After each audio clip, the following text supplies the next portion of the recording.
அறம் தனை அகம் சேர்க்கும் உயர் வள்ளுவம். இந்த தொடர் வகுப்பு மூலம் கற்க கசடர அமைப்பின் முயற்சியில் கம்பவாரதி இலங்கை திரு ஜெயராஜ் அவர்களின் உரையை வழங்குவதில் பெரும் மகிழ்ச்சி அடைகிறோம். வகுப்பு 82. எல்லாம் வல்ல இறைவனுடைய திருவடிகளை என்னுடைய மனமொழிமைகளால் போற்றி பணிகின்றேன். இம்மைக்கும் அருமைக்கும் வீட்டுக்கும் வழிகாட்டி பல ஆயிரம் ஆண்டுகளாக நம்மை நெறி செய்து கொண்டிருக்கக்கூடிய வள்ளுவப் பெருந்தகையினுடைய திருவடிகளை உச்சியிலும் உளத்திலும் பொருத்தி மகிழ்ச்சி அடைகிறேன். வள்ளுவருடைய ஆழம் மிகுந்த குரல்களுக்கு அவரது உள்ளமுணர்ந்து உரை செய்து நமக்கு வழிகாட்டுகின்ற பரிமேலழகர் திருவடிகளை நாம் எல்லோருமாக போற்றி மகிழ்கின்றோம். குறள் நூலிலே அறத்துப்பால் முழுமையையும் ஒரு தரம் நாம் பார்த்து முடித்திருக்கிறோம். இன்னும் படிக்க அது வேறு தரிசனங்களை தரும் என்றபடியால் அந்த முயற்சியை நீங்கள் தனித்தனி செய்ய வேண்டும் என்று கேட்டுக்கொள்கிறேன். வள்ளுவர் தன்னுடைய நூலை முப்பாலாக பிரிக்கிறார். அறத்துப்பால், பொருட்பால், காமத்துப்பால். அவருடைய அடிப்படை நோக்கம் அறம் சொல்வதுதான். பின்னேன் பொருட்பாலும் காமத்துப்பாலும் என்பதற்கு பரிமேலழகர் பொருட்பாலினுடைய வாயிலிலே விளக்கம் சொல்கிறார். பொருளும் இன்பமும் அறத்தினுடைய கூறுகளாக பிரிந்து நிற்பவை. அறத்தினுடைய ஒரு பகுதியாகிய இல்லறத்தை நடத்துவதற்கு பொருள் தேவை. அதுபோல இல்லறம் சுவைபட இருப்பதற்கு காமம் தேவை. அது இறைவனுடைய அமைப்பிலேயே அவன் அப்படி அமைத்திருக்கிறான். என்றபடியால் பொருளும் காமமும் இல்லறத்தினுடைய கூறுகளாகத்தான் திகழ்கின்றன. ஆகவே பொருட்பால், காமத்துப்பால் என்பவை இல்லறத்தினுடைய விரிவாக செய்யப்படுகிற பகுதிகளே தவிர அவை தனித்த பகுதிகள் அல்ல. என்றபடியால் தான் திருக்குறளை அறநூல் என்று மட்டும் நாம் சொல்கிறோம் என்பது பற்றி நான் முன்னே சொல்லி இருக்கிறேன். அறத்துப்பாலினுடைய விரிவாக வரக்கூடிய அந்த பொருட்பாலையும் காமத்துப்பாலையும் ஏன் இல்லறத்துக்குள்ளேயே வைத்திருக்க கூடாதா என்றால் அது கருத்து செறிவுக்கு இடைஞ்சலாக இருக்கும் என்றபடியால் அதை தனிப்பகுதிகளாக விரித்து சொல்லி இருக்கிறார் என்று நாம் பொருள் கொள்ள வேண்டும். இப்பொழுது நாங்கள் பொருட்பாலுக்குள்ளே நுழைந்திருக்கிறோம். பொருட்பால் என்பது பொருள் என்பது நேரடியாக செல்வத்தை குறித்தாலும் பொருட்பால் என்பது செல்வத்தை தருவதாகிய நிர்வாகத்தை பற்றியே பேசுகிறது. காவல் முறைமை என்று பரிமேலழகர் எழுதுகிறார். செல்வத்தை தருவதற்கு நல்ல நிர்வாகம் தேவை. ஆகவே நிர்வாகத்தை சரியாக அமைத்து விட்டால் பொருளமையும் என்ற அடிப்படையிலே பொருட்பால் நிர்வாகத்தை பற்றியே விரிவாக பேசுகிறது. அந்த பொருட்பாலை 3 இயல்களாக பிரித்துக் கொள்கிறார். அரசியல், அங்கையியல், ஒளிவியல் என்று 3 இயல்களாக பொருட்பால் பிரிக்கப்படுகிறது. அரசியல் என்பது நிர்வாகத்தின் தலைவனாக இருக்கக்கூடியவனுடைய நற்குண நற்செய்கைகளை பற்றி விரிவாக பேசுகிற ஒரு பகுதி. எப்பொழுதும் ஒரு நிர்வாகம் என்றால் அதற்கு ஒருவன் தலைவனாக இருக்க வேண்டும். இது நம்முடைய பாரம்பரிய சிந்தனைகளினுடைய கருத்து. நிர்வாகத்திலே பல பேர் இணைந்து செயல்பட்டாலும் முடிவெடுக்குகிறவனாக ஒருவன் இருக்க வேண்டும். அவனையே நாங்கள் நிர்வாகத்தினுடைய தலைவன் என்று இங்கே திருவள்ளுவர் பேசுகிறார். அந்த தலைவன் சில தகுதிகளை கொண்டிருக்க வேண்டும். அந்த தகுதிகளை 25 அதிகாரங்களுக்குள்ளே பேசப்போகிறார் என்று பரிமேலழகர் சொல்லியிருக்கிறார். அது அந்த 25 அதிகாரங்களுக்கூடாக நிர்வாகத்திற்கு தலைமை தாங்குகிறவனுடைய தகுதிகள் சொல்லப்படுகிறது. அதற்கு பிறகு வரக்கூடிய அமைச்சியல் என்கின்ற அந்த அங்கவியல் என்கின்ற பகுதியிலே அரசனுக்கு துணையாக இருக்கக்கூடியதாகிய அங்கங்களினுடைய விவரங்கள் பேசப்படுகின்றன. ஒரு தலைவனுக்கு நிர்வாகம் நடத்துவதற்கு சில சில அங்கங்கள் தேவை, சில பண்புகள் தேவை, சில இயல்புகள் தேவை என்றெல்லாம் நாங்கள் படிக்கிற அதிகாரத்திலே விரிவு செய்ய போகிறார். அதிலே மிக முக்கியமானது அரசனுக்கு இருக்க வேண்டிய அங்கங்கள். அதை படை, குடி, கூழ், அமைச்சு, அரண், நட்பு என்று 6 பகுதிகளாக பிரித்துக் கொள்கிறார்.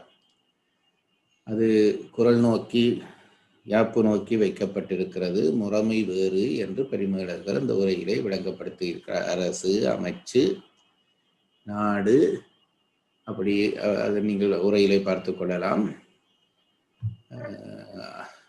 அமைச்சு, நாடு, அரண், பொருள், படை, நட்பு. அரண்பொருள் என்றால் அரசன், அரசனுக்கு நிர்வாக துணையாக இருக்கிற அமைச்சர், அவர்களாலே பாதுகாக்கப்படுகிற நாடு, அந்த நாட்டை காவல் செய்வதாகிய அரண், அதனாலே உண்டாகிற செல்வம், அது பொருள், படை, நட்பு.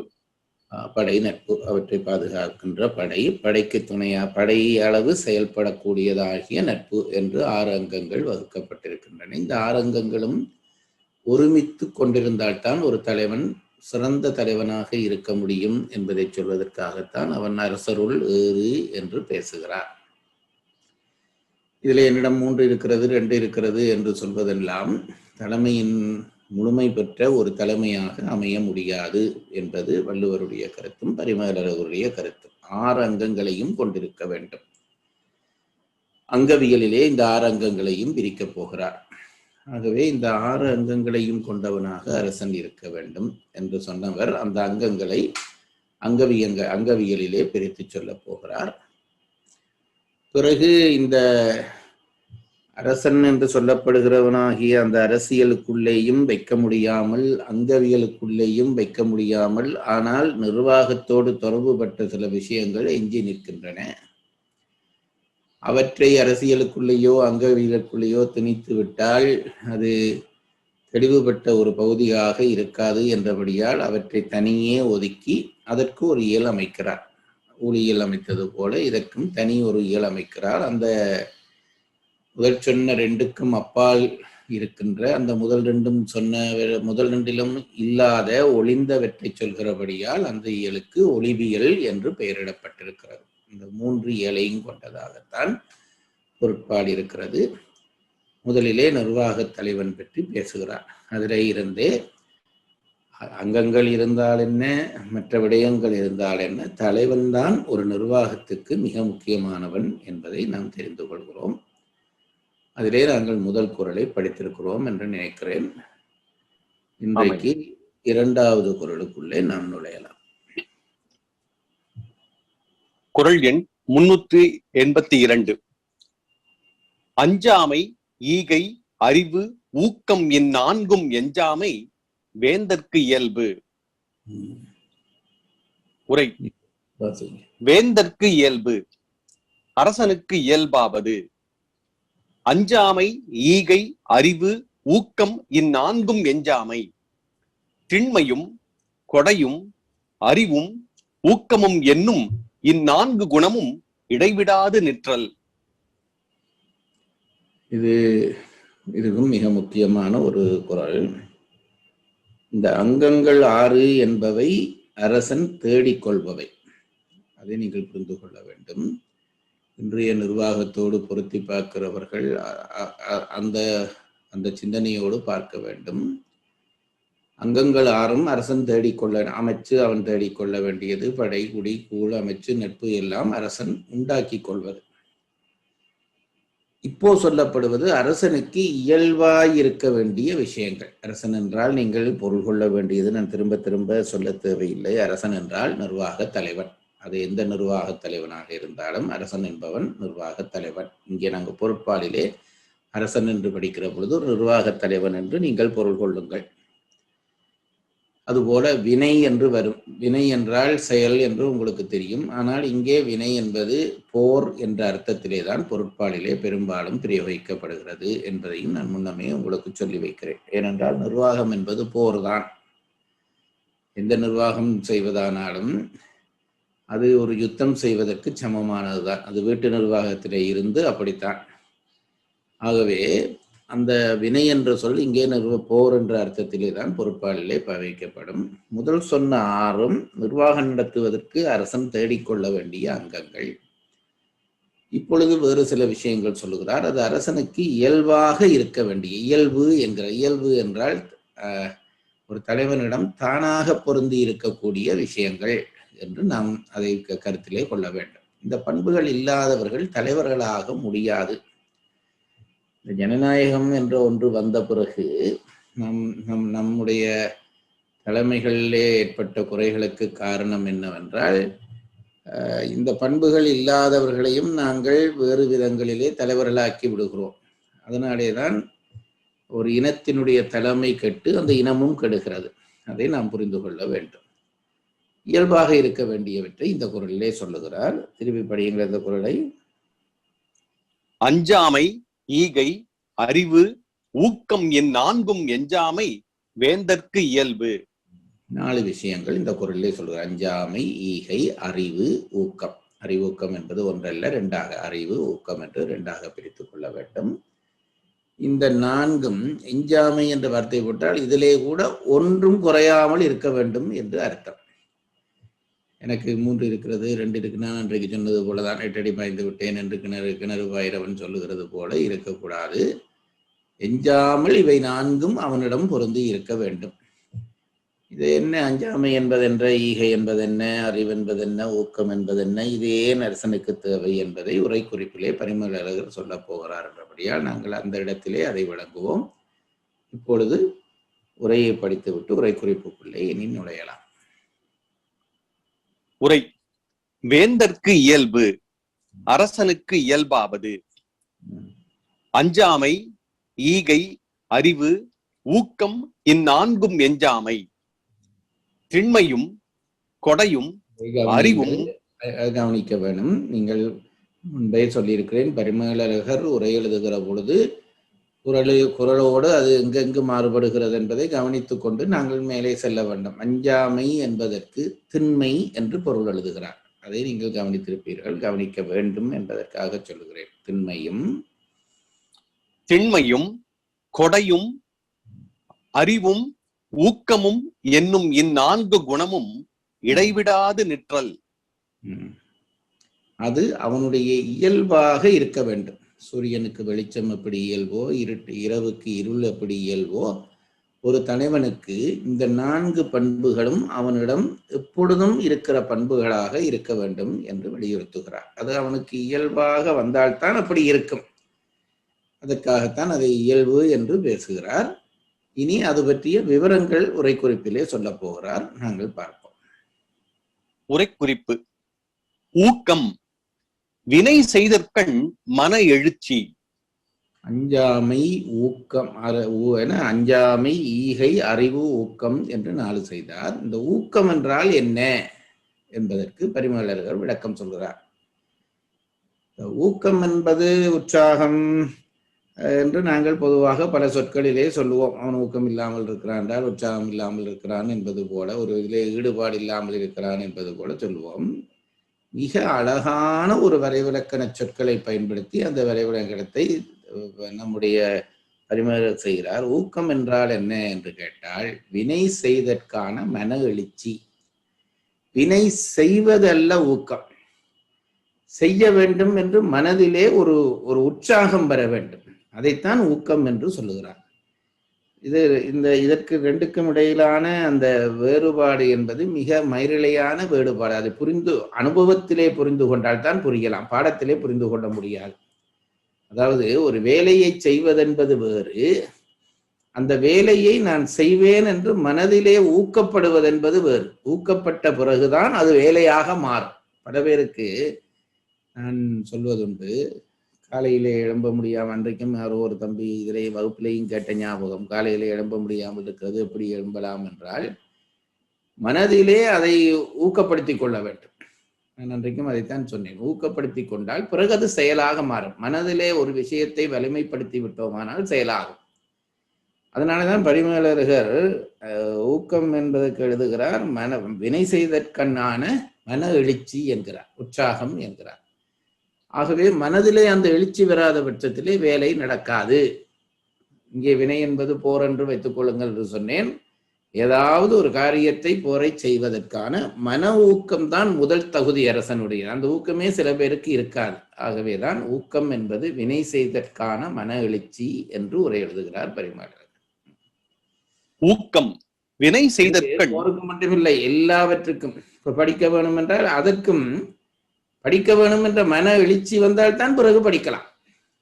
அது ரொம்ப முக்கியமான விஷயம். அது எந்த விஷயத்திலும் அப்படித்தான். மன எழுச்சி என்பதுதான் ஊக்கம். ஊக்கத்துக்கு பிறகுதான் செயல் வரும். ஆகவே அரசனுக்கு மன எழுச்சி எப்பொழுதும் இருக்க வேண்டும். நேற்று நான் வினை செய்தேன் தானே, இன்றைக்கு கொஞ்சம் ஓய்வெடுப்போம் என்று நினைத்தால் அவனுடைய நிர்வாகம் விழுந்து படுத்துவிடும். நிர்வாகத்திலே இருக்கிறவன் எந்த நேரமும் விழிப்பாக இருக்க வேண்டும். நான் நேற்று விழிப்பாக இருந்தேன், போன கிழமை விழிப்பாக இருந்தேன், ஆகவே இன்றைக்கு ஓய்வெடுக்கிறேன் என்ற பேச்சுக்கே இடமில்லை.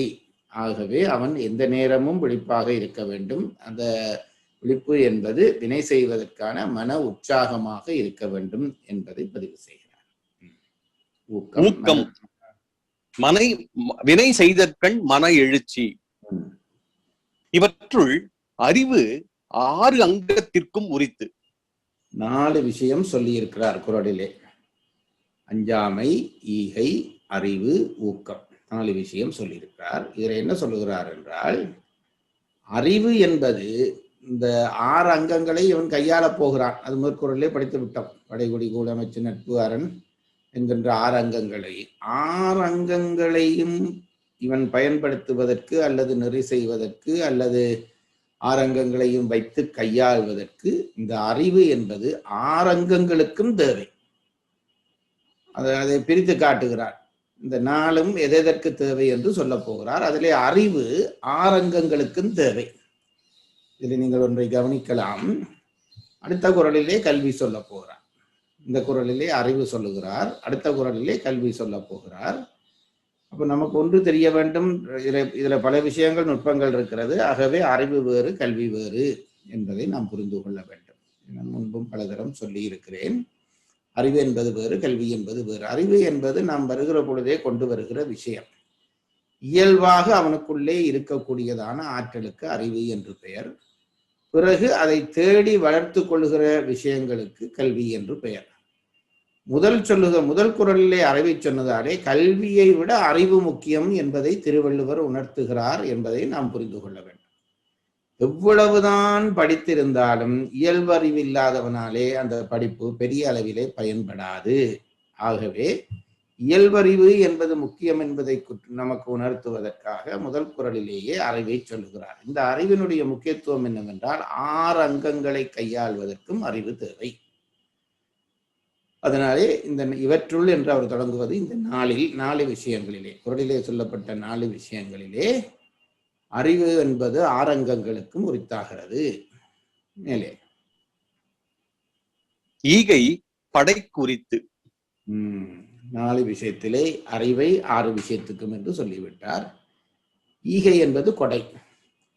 கொடை எதற்கு தேவை? அரசனுக்கு ஏன் இயல்பாக இருக்க வேண்டும் என்றால், படை என்ற ஒன்று இவனுக்காக உயிர் கொடுக்க அல்லது இவனுடைய நோக்கத்துக்காக உயிர் கொடுக்க தயாராக இருப்பதற்கு தான் படை என்று பெயர். அதை நாம் புரிந்து கொள்ள வேண்டும். இவன் நினைக்கிற காரியத்தை செய்து முடிக்க, இவனுடைய எதிரிகளை வீழ்த்த, இவன் நினைக்கிற காரியத்தை செய்து முடிக்க உருவாக்கப்படுவதுதான் பகை. அந்த படை விசுவாசமாக இவனுக்கு இருக்க வேண்டும். படை விசுவாசமாக இருக்க வேண்டும் என்றால் ஒரு அரசனிடம் அல்லது ஒரு தலைவனிடம் கொடைத்தன்மை இருக்க வேண்டும். அப்படி இல்லாவிட்டால், இன்றைக்கு படை என்பது இன்றைக்கு தொண்டர்கள் என்று சொல்லுகிறார்களே அரசியலிலே, அதுதான் இன்றைக்கு படை. தொண்டர்கள் விசுவாசமாக இருக்க வேண்டுமானால் தலைவன் தான் பெற்றுக்கொள்கிற செல்வத்தின் ஒரு பகுதியை தொண்டர்களுக்கு இயல்பான விருப்பத்தோடு கொடுக்கிறவனாக இருக்க வேண்டும். இது ரொம்ப முக்கியம். இல்லாவிட்டால் அந்த படை இவனுக்கு விசுவாசமாக இருக்காது. இதெல்லாம் நாம் தெரிந்து கொள்ள வேண்டிய விஷயங்கள். இது ஒரு நிர்வாகத்திலே பார்த்தால், கீழே உங்களை காவல் செய்யக்கூடியவர்களுக்கு நீங்கள் கொடைத்தன்மையோடு உங்கள் பொருளை பகிர்கிற மனப்பக்குவத்தோடு இருக்க வேண்டும். இதிலேதான் இன்றைக்கெல்லாம் பார்த்தால் பல தலைவர்கள் நிர்வாகத்துக்குள்ளாக வருகிற செல்வம் எல்லாம் எனக்கே என்று நினைக்கிறார்கள். அப்படி நினைத்தார்களே ஆனால் கீழே வேலை செய்கிறவன் இவருக்கு விசுவாசமாக இருக்க மாட்டான். அவன் நினைப்பான் இவர் வாழ்வதற்கு தேடுகிறார், இதிலே நாமே உண்மையாக இருக்க வேண்டும் என்று அவனிடம் ஒரு பொய்மை வந்துவிடும். ஆகவே படையை பேணுவதற்கு கொடை தேவை. அதைத்தான் இரண்டாவதாக சொல்லுகிறார். கல்வி ஆரங்கங்களுக்கும் தேவையானது.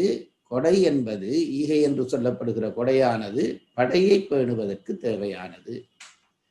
தான் பழைய காலத்திலே அரசு முறைமை என்று இருந்த பொழுது, ஒருவன் பரம்பரையாய் தலைவனாய் வருகிறது என்ற முறை இருந்த பொழுது அதிலேயும் குறைகள் இருந்தது. இன்றைய ஜனநாயகத்திலும் குறைகள் இருக்கத்தான் செய்கிறது. குறை அது ஆராய்ந்து பார்த்து தெரிந்து கொள்ள வேண்டிய விஷயங்கள். அன்றைக்கு இருந்த ஒரு வசதி என்னவென்றால், பாரம்பரியமாக வருகிற ஒரு தலைவனிடம் செல்வம் பற்றிய ஒரு பிரமிப்பு இருக்காது.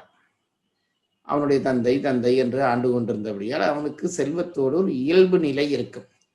ஜனநாயகத்தில் என்ன ஆகிறது என்றால், எங்கேயோ கிடந்த ஒரு ஏழையை திடீரென்று நாங்கள் தலைவனாக்கி விட்டால் அவனுக்கு இந்த நிர்வாகத்துக்குள்ளாலே வந்து கொட்டுகிற பணம் எல்லாம் அள்ளி அள்ளி அள்ளி இது எனக்கே உரியது என்று ஆக்குகிற முனைப்பு தான் இன்றைக்கு கூடுகிறது. இது அரசியலுக்கு மட்டுமல்ல, எந்த நிர்வாகத்துக்கும் இது பொருந்தும். தலைவனாக இருக்கிறவன் செல்வத்திலே பெரும் ஈடுபாடு இல்லாமல் என்பது அக்கறை இல்லாமல் என்பதிலே இல்லை, முழுவதும் எனக்காக வேண்டும் என்று இல்லாமல் பகிர்ந்து கொடுக்கக்கூடிய மனப்பக்குவத்தோடு இருந்தால்தான் அவனுக்கு கீழே வேலை செய்கிறவர்கள் அவனுக்கு, அதான் இப்போ எல்லாம் இந்த வருஷ முடியிலே போனஸ் கொடுப்பது, இதெல்லாம் போனஸ் கொடுப்பதுக்கும் இப்போ தொழிலாளர்கள் சண்டை பிடித்துத்தான் வாங்க வேண்டியிருக்கிறது. என்ன என்றால், தலைவர்களுக்கு அந்த கொடை இயல்பு இல்லை. இயல்பாக அதை கொடுத்தால் அவர்கள் எல்லோரும் அவர்களுக்கு விசுவாசமாக இருப்பார்கள் என்பதை சுட்டுவதற்காகத்தான் சொல்லுகிறார். கல்வி அறிவு என்பது ஆரங்கங்களுக்கும் உரியது, கொடை என்பது படைக்குரியது என்கிறார். அறிவு 6 அங்கத்திற்கும் உரித்து, ஈகை படைக்கு உரித்து, ஏனைய வினைக்கு உரிய. ஏனைய என்பது அதில் மிச்சமாக இருப்பது என்ன? அஞ்சாமை, ஊக்கம். அஞ்சாமையும் ஊக்கமும். அஞ்சாமையும் ஊக்கமும் எதற்கு தேவை என்றால் வினைக்குரிய என்றால், உங்களுக்கு நான் சொல்லியிருக்கிறேன், பொருட்பாலிலே வினை என்பது போரை குறிக்கும். போரை நடத்துவதற்கு அஞ்சாமையும் வேண்டும், ஊக்கமும் வேண்டும். இது ரெண்டையும் தெரிந்து கொள்ளுங்கள். திரும்ப திரும்ப சொல்லுகிறேன். அப்படியானால் ஒரு அலுவலகத்திலே நிர்வாகம் நடக்கிற பொழுது அங்கே என்ன என்றால், நிர்வாகமாகிய போரை நடத்துவதற்கு அவனுக்கு முதல் பயப்படக்கூடாது. என்ன பிரச்சனை வந்தாலும் அதை கையாளுகிற திண்மை இருக்க வேண்டும். அதுதான் அஞ்சாமை. அதற்கு பிறகு ஊக்கம் என்பது அந்த வினையை தொடர்ந்து நான் செய்வேன் என்கின்றதான மன எழுச்சி இருக்க வேண்டும். இவை ரெண்டும் வினைக்குரிய என்று பிரிக்கிறார். அப்போ நாளிலே அறிவு ஆரங்கங்களுக்கும் உரியது, கொடை படைக்குரியது, ஊக்கமும் அஞ்சாமையும் வினைக்குரியது என்று பிரித்துக் கொள்கிறார். இது என்ன முக்கியமானது என்று கேட்டால், இந்த 4 பண்பும் அவனுக்கு இயல்பாக இருக்க வேண்டும். படித்து வருவது என்பது வேறு. இப்போ நாங்களே திருக்குறள் படித்து விட்டோம், ஆகவே நான் இனி நிர்வாகம் நடத்துகிற பொழுது இப்படி இருப்பேன் என்று தெரிந்து கொள்வது என்பது வேறு. சில பேரிடம் இது இயல்பாகவே இருக்கும். அவன் அஞ்சாமை இருக்கும், ஊக்கம் இருக்கும். இந்த நேரமும் ஏதாவது செய்ய வேண்டும் என்று நினைக்கிறவன் தான் ஒரு நிர்வாகத்தின் தலைவனாக முடியும். சோர்ந்து போய்விட்டால் அவன் தலைவனாக மாட்டான். ஒரு முறை ஒரு காலத்திலே இந்த சிங்கர் மெஷின் என்ற ஒரு மெஷின் ரொம்ப புகழோடு இருந்தது என்று சொல்வார்கள். எல்லாரும் அதை போற்றி வாங்கினார்கள். அதனுடைய அதிபர் ஒரு ரயிலே போய் கொண்டிருந்தாராம். நான் முன்பும் சொல்லியிருப்பேன். அப்பொழுது ஒரு பத்திரிகையாளன் அவரை பேட்டி காணுகிறான். இப்பொழுதுதான் உலகம் முழுவதும் உங்களுடைய நிறுவனம் பற்றி தெரிந்துவிட்டது, உங்களுடைய விளைபொருள் பற்றி தெரிந்துவிட்டது, இன்னும் ஏன் விளம்பரத்துக்கு உங்கள் கம்பெனி இவ்வளவு பணம் செலவழிக்கிறது என்று கேட்டானாம். அதுக்கு அவர் சொன்ன பதில், ரயில் இப்பொழுது நல்ல வேகமாக ஓடிக்கொண்டிருக்கிறதுக்காக என்ஜினை கழட்டி விட்டால் பிறகு கொஞ்ச நேரத்திலே ரயில் நின்று போகும், அதுபோலத்தான் இந்த முயற்சியும் என்று அவர் சொன்னதாக சொல்லுகிறார். ஆகவே இந்த ஊக்கம் என்பது தொடர்ந்து இருக்க வேண்டும். ஓரளவு வெற்றி பெற்று விட்டேன் என்று சோர்வடைந்து விட்டானால் அதுக்கு பிறகு அவன் நிர்வாகியாக இருக்க முடியாது. இந்த ஊக்கம் என்பது அவனுக்கு இயல்பானதாகவும் இருக்க வேண்டும். ஆகவே அறிவு இயல்பானதாக இருக்க வேண்டும், கொடைத்தன்மை இயல்பானதாக இருக்க வேண்டும், ஊக்கமும் அஞ்சாமையும் இயல்பானதாக இருக்க வேண்டும். இந்த 4 பண்புகளும் ஒரு தலைவனுக்கு முக்கியமானவை என்கிறார். உயிர் குணங்களுள் ஒன்று தோன்ற ஏனைய அடங்கி வரும். அவற்றுள் இவை அடங்கின் அவற்றுள் இவை அடங்கின் அரசர்க்கு கெடுவன பலவாம் ஆகலின் இவை எப்பொழுதும் தோன்றி நிற்றல் இயல்பாக வேண்டும் என்பார் எஞ்சாமை வேந்தற்கு இயல்பு என்றார். அதாவது அஞ்சாமை, ஈகை, அறிவு, ஊக்கத்துக்கு இவ்வளவு விளக்கமும் சொன்னார். அது அவனுடைய இயல்பாக இருக்க வேண்டும். அந்த இயல்பிலே அறிவு ஆரங்கங்களுக்கு உரியது, கொடைப்படைக்குரியது, அஞ்சாமையும் ஊக்கமும் வினைக்குரியன என்று விரித்து சொல்லிவிட்டு இந்த எஞ்சாமை வேந்தற்கு இயல்பு என்பதற்கு விளக்கம் சொல்லுகிறார். இப்பொழுது இங்கே இந்த உயிர்குணம் என்று நான் பேசுவது முந்தி உங்களுக்கு நான் சொல்கிறேன், காமம், கோபம், மயக்கம் என்கின்ற மூன்றையும் உயிர்குணம் என்று சொல்வோம். அது பற்றி அல்ல. பொதுவாக நம்முடைய விழிப்பு நிலையிலே ஒன்றிலே மனம் போனால் அந்த போகிற பொழுது மற்றது பலகீனப்படும். அது ஒரு பொதுவான நம்முடைய வாழ்க்கை இயல்பு. ஒன்றிலே அக்கறைப்படுகிற பொழுது மற்றதனுடைய அக்கறை குறையும். அப்படி ஒரு அரசன் இருப்பானால் அவனுக்கு பல கேடு விளைந்துவிடும். அதனால என்ன சொல்லுகிறார், இந்த நாளும் ஒன்று எழும்புகிற பொழுது இன்னொன்றை சோர விடுவானால் அவன் நஷ்டப்படுவான் என்றபடியால் இந்த நாளையும் அவன் எப்பொழுதும் உற்சாகமான அல்லது உசார் நிலையிலே வைத்திருக்க வேண்டும் என்பதனால்தான் எஞ்சாமை வேந்தற்கு இயல்பு என்கிறார். ஆகவே நிர்வாகத் தலைவனாக இருக்கிறவன் இந்த நாளிலே ஒரு குணம் எனக்கு இருக்கிறது என்று விட்டு சோர்ந்தானால் அந்த நிர்வாகம் அதோடு படுக்கிற நிர்வாகமாகத்தான் இருக்கும். நாளையும் எந்த நேரமும் அவன் விழிப்பு நிலையிலே வைத்திருக்க வேண்டும். ஏனென்றால் ஒன்றிலே மனம் செல்கிற பொழுது மற்றொன்றிலே மனம் சோர்வடைகிறதுக்கு வாய்ப்பு இருக்கிறது. ஆகவே அப்படி இல்லாமல் நான்கும் எந்த நேரமும் விழிப்பு நிலையிலே இருக்க வேண்டும் என்பதை சொல்வதற்காகத்தான் எஞ்சாமை வேந்தற்கு இயல்பு என்கிறார். உயிர் குணங்களுள் ஒன்று தோன்ற ஏனைய அடங்கி வரும். அவற்றுள் இவை அடங்கின் அரசர்க்கு கெடுவன பலவாம் ஆகலின் இவை எப்பொழுதும் தோன்றி நிற்றல் இயல்பாக வேண்டும் என்பார் எஞ்சாமை வேந்தற்கு இயல்பு என்றார். இது நாம் நல்ல நிர்வாகிகளை பார்த்தீர்கள், வெற்றி பெற்ற நிர்வாகிகளை பார்த்தால் இந்த லட்சணங்கள் எல்லாம் அவர்களிடம் இயல்பாக பொருந்தி இருக்கும். அந்த துறை சார்ந்த அறிவு இருக்கும், ஊக்கம் இருக்கும், அச்சமின்மை, பிரச்சனைகள் வருகிற பொழுது அதற்கு முகம் கொடுக்கிறதாகிய அச்சமின்மை இருக்க வேண்டும். ஒரு நல்ல தலைவனுக்கு அது ரொம்ப முக்கியம். ஏனென்றால் பிரச்சனைகள் இல்லாமல் எந்த நிர்வாகமும் நடக்காது.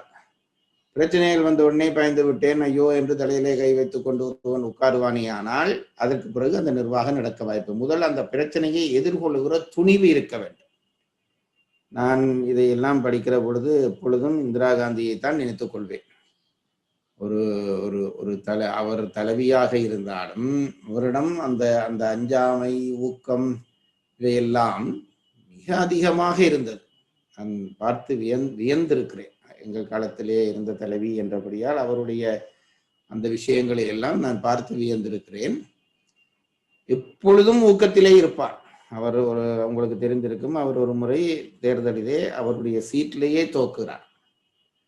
அது அந்த அவசர கால சட்டத்தை பிறப்பித்த காரணத்தினாலே ஏற்பட்ட வெறுப்பிலே அவருடைய தொகுதியிலேயே தோத்து போகிற அளவிலே அவருக்கு எதிராகனவர்கள் பல பேர் கூடி, ஜனதா கட்சி என்று பெருந்தலைவர்கள் எல்லாம் ஒன்று கூடி அந்த அம்மையாரை ஒழிப்பதற்கு என்னென்ன செய்யலாமோ செய்யலாம் என்று முயற்சி பண்ணுகிறார்கள். அந்த அம்மையார் தன்னுடைய தலைமைத்துவத்திலே இருந்து ஒரு துளியும் குறையவில்லை. அவ்வளவு பிரச்சனை இல்லை. அவருடைய கட்சி உடைகிறது. ஏனென்றால் இவருடைய அந்த ஆளுமை காரணமாக இருந்த வெறுப்பிலே கட்சி உடைகிறது. ஆனாலும் அடுத்த நாளில் இருந்தே அந்த அம்மையார் தன்னுடைய தலைமை வேலையை தொடங்கி ஓராண்டுக்குள்ளே அவர்களை வீழ்த்தி மீண்டும் ஆட்சிக்கு வந்தார் என்பதை நாம் பார்க்கிற பொழுது அதுதான் அந்த அஞ்சாமையும் ஊக்கம். அப்படி சில தலைவர்களுடைய வாழ்க்கையை பார்த்தீர்களானால் அல்லது சில நிர்வாகிகளுடைய வாழ்க்கையை பார்த்தீர்களானால் அவர்கள் இந்த குறளுக்கு லக்கணமாக இருப்பதை நீங்கள் தெரிந்து கொள்ளலாம். ஆகவே இந்த 4 அரச தலைவனுடைய இயல்பு சொல்லி இருக்கிறார். நாளும் எதற்கு தேவை என்று சொல்லி இருக்கிறார்.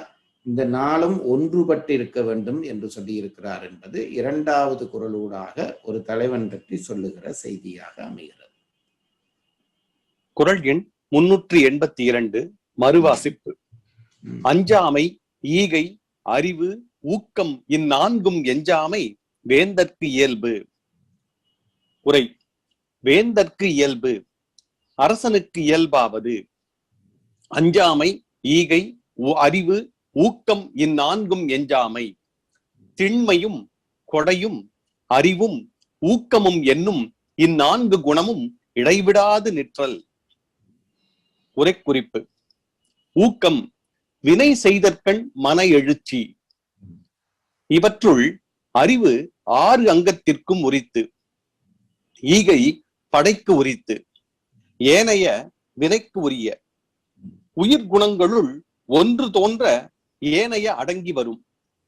அவற்றுள் இவை அடங்கின் அரசர்க்கு கெடுவன பலவாம் ஆகலின் இவை எப்பொழுதும் தோன்றி நிற்றல் இயல்பாக வேண்டும் என்பார். எஞ்சாமை வேந்தற்கு இயல்பு என்றார். இந்த உயிர்குணங்களுள் ஒன்று தோன்ற ஏனவே அடங்கும் என்பதற்கு சாதாரணமான விளக்கம், சந்தோஷம் வந்தால் கவலை போய்விடும், அது கோபம் வந்தால் அமைதி போய்விடும். அப்ப ஒரு குணம் தோன்ற இன்னொரு குணத்தை அந்த குணமே அழிக்கும். ஆகவேதான் சொல்லுகிறார், இந்த நாளிலேயும் ஒன்று தோன்ற இன்னொன்று போய்விட்டது என்று நீ சமாதானம் சொல்லிக் கொள்ள முடியாது. நாளையும் எப்பொழுதும் விழிப்பு நிலையிலே வைத்திருக்க வேண்டும். அதுவும் நீ நினைந்து செய்வதாக இல்லாமல் உன்னுடைய இயல்பிலே அது இருக்க வேண்டும் என்பதை வலியுறுத்துகிறார். அதுதான் இந்த குறளில் கூடாக சொல்லப்படுகிற விஷயம். குறள் எண் 383. தூங்காமை, கல்வி, துணிவுடைமை இம்மூன்றும் நீங்கா நிலநாள்பவர்க்கு. உரை. நிலநாள்பவர்க்கு நிலத்தினை ஆளும் திருவுடையார்க்கு. தூங்காமை, கல்வி, துணிவுடைமை இம்மூன்றும் நீங்கா அக்காரியங்களில் விரைவு உடைமையும் அவை அறிதற்கு ஏற்ற கல்வி உடைமையும் ஆண்மை உடைமையும் ஆகிய இம்மூன்று குணமும் ஒரு காலும் நீங்கா. முதல் குறளிலே 4 இயல்பு சொன்னார். அஞ்சாமை, ஊக்கம், ஈகை, அறிவு. ஈகை, அறிவு. ஆகவே 4 விஷயங்கள் சொன்னார். இப்ப இந்த குறளிலே 3 விஷயம் சொல்லுகிறார். தூங்காமை, கல்வி, துணிவுடைமை. முதல் குறளிலே அறிவு சொன்னவர் இந்த இடத்திலே கல்வி சொல்லுகிறார். அறிவினுடைய அவசியம் சொன்னதாலே கல்வி தேவையில்லையோ என்று சில பேர் நினைப்பார்கள். கல்வியும் தேவைதான், முறைப்படி படித்திருப்பதாகிய படிப்பும் தேவைதான். அது இயல்பான அறிவோடு பொருந்துகிற பொழுது அது விளைவிக்கிற பயன் அதிகம் என்றபடியால் முதல் குறளிலே அறிவை சொல்லி 2வது குறளிலே கல்வியை சொல்கிறார். தூங்காமை, கல்வி, துணிவுடைமை, அந்த 3ம் அவசியம் என்கிறார். அதை பரிமேலர்கள் தெளிவாக விளங்கப்படுத்துவார். நாங்கள் பார்க்கலாம். தூங்காமை, கல்வி, துணிவுடைமை இம்மூன்றும் நீங்கா நிலனாள்பவர்க்கு. உரை. நிலன் ஆள்பவர்க்கு நிலத்தினை ஆளும் திருவுடையார்க்கு. தூங்காமை, கல்வி, துணிவுடைமை இம்மூன்றும் நீங்கா அக்காரியங்களில் விரைவு உடைமையும் அவை அறிதற்கு ஏற்ற கல்வி உடைமையும் ஆண்மை உடைமையும் ஆகிய இம்மூன்று குணமும் ஒரு காலும் நீங்கா. இதுக்கு முதல் குறளை படியுங்கள். அஞ்சாமை, ஈகை, அறிவு, ஊக்கம் இந்நான்கும் எஞ்சாமை வேந்தற்கு இயல்பு. இதிலே குழப்பம் வருவதற்கு வாய்ப்பு இருக்கிறபடியால்தான் அதை படிக்க சொன்னேன். அஞ்சாமை என்பது முன்னே வந்துவிட்டது. இப்பொழுது திருப்பி 2வது குறளிலே தூங்காமை, கல்வி, துணிவுடைமை என்கிறார். துணிவும் அஞ்சாமையும் ஒன்றா என்ற கேள்வி எழும். பரிமேல உரையை வைத்துக் கொண்டுதான் நாங்கள் அதை விளங்க வேண்டும். இங்கே முதல் சொன்னார் அஞ்சாமை என்பது அச்சமில்லாத தன்மை, துணிவுடைமை என்பது என்ன என்று பரிமேலர்கள் விளக்கம் சொல்ல போகிறார். உரை குறிப்புகளே சென்று பாருங்கள். உரை குறிப்பு. கல்வியது கூறுபாடு பின்னர் கூறப்படும். அது என்னவென்றால் அதையும் விளங்கி கொண்டு போங்கள், அந்த வரியை விளங்கி கொண்டு போங்கள். நமக்கு அரசனுக்குரிய முக்கியமான குணங்களிலே அறிவும் கல்வியும் சொல்லிவிட்டார். இப்பவும் நாங்கள் பொறுப்பாளுக்குள்ளே நிர்வாகம்தான் என்று படிக்க வருகிறவர்களுக்கு இன்னொரு 4 அதிகாரத்திலே கொஞ்சம் சோர்வு வர வாய்ப்பு இருக்கிறது. என்னவென்றால் இந்த கல்வி அறிவு என்ற ரெண்டை அரசனுடைய மாட்சிகளுக்குள்ளே ஒன்றாக சொன்னபடியால் கல்வி பற்றியும் அறிவு பற்றியும் இனி ஒரு 4 அதிகாரம் சொல்ல போகிறார். இந்த அதிகாரம் முடிந்து தொடர்ந்து வருகிற பொழுது 4 அதிகாரம் சொல்ல போகிறார். ஏனென்றால் இங்கே சொல்லப்பட்டதாகிய கல்வி எப்படி இருக்க வேண்டும், அறிவு எப்படி இருக்கும் என்று விளக்கம் செய்வதற்கு. கல்விக்கும் அறிவுக்கும் 2 அதிகாரம் போதாதா என்றால் போதாது. 4 அதிகாரம் வைக்கிறார். என்னவென்றால், ஒன்று கல்லாமை, 4 அல்ல 3 என்று நினைக்கிறேன். ஒன்று கல்லாமை என்று வைத்து, கல்வி என்று வைத்து, கல்லாமை என்று வைத்து, பிறகு அறிவுடைமை என்று 3 அதிகாரங்கள் வைக்கிறார். இதனுடைய நோக்கம் என்பது என்னவென்றால், கல்வி அறிவு இவற்றை வலியுறுத்துவதுதான். கல்வியினுடைய கல்லாமை எதற்கென்றால் எதிர்மறையாக சொன்னால்தான் கல்வியினுடைய தன்மை ஆழம் விளங்கும் என்பதற்காக கல்வி கல்லாமை என்று 2 அதிகாரமும் பிறகு அறிவுடைமை என்று ஒரு அதிகாரமும். அதில இருந்து நமக்கு ஒரு உண்மை விளங்குகிறது. கல்வி அல்ல அறிவுடைமை. கல்வி வேறு அறிவுடைமை வேறு என்பதை 2 தலைப்பிலே அவர் இட்டிருக்கிறபடியால் அது 3 அதிகாரங்களிலே இந்த விஷயம் சொல்ல போகிறார் என்றபடியால் அது கல்வி கல்லாமை பற்றி சொல்வதாக இருக்கும், நிர்வாகம் பற்றி அதிகம் இல்லையே என்று ஒரு எண்ணம் தோன்றும். ஆனால் இந்த 3 அதிகாரம் கடந்த பிறகு வருவன எல்லாமே நிர்வாகம் பற்றி சொல்லுகிற விஷயங்கள். இதுவும் நிர்வாகத்தை கூர்மைப்படுத்துகிற விஷயம் என்று தெரிந்து கொள்ள வேண்டும். இது அடிப்படை. இனி திருப்பி ஒரு தரம் உரை குறிப்பை இங்கே படியுங்கள். கல்வியது கூறுபாடு பின்னர் கூறப்படும். அதாவது பின்னாலே வரக்கூடிய அதிகாரங்களிலே கல்வி கல்லாமை அறிவுடைமை சொல்ல போகிறார் என்றபடியால் இந்த இடத்திலே தான் அதை விளக்கம் செய்யவில்லை என்கிறார். இந்த குறளிலே வரக்கூடியதாகிய தூங்காமை கல்வி துணிவுடைமை என்பதிலே வரக்கூடிய கல்வி அது பற்றிய விவரம் பின்னாலே சொல்லுகிறேன் என்றபடியால் இப்போ சொல்லவில்லை. அது அவருடைய அறிவுத்திறனுடைய சான்று. பின்னாலே சொல்லுகிற விஷயத்தை முன்னுக்கும் விளங்கப்படுத்தி பிறகு பின்னுக்கும் விளங்கப்படுத்தினால் அது கேட்கிறவர்களுக்கு சோர்வு தரும் என்றபடியால் அதை பின்னர் கூறுவ என்று முடிக்கிறார். அங்க அடுத்தடுத்த அதிகாரத்திலே அதை பற்றி சொல்லுவேன் என்கிறார். கல்வியது கூறுபாடு பின்னர் கூறப்படும். ஆண்மையாவது ஒன்றனையும் பாராது கடிதில் செய்வது ஆகலின் அஃது ஈண்டு உபசார வழக்கால் துணிவு எனப்பட்டது. துணிவு என்பதற்கு என்ன உரை எழுதுகிறார் பாருங்கள். தூங்காமை கல்வி துணிவுடைமைக்கு என்ன உரை எழுதினார்?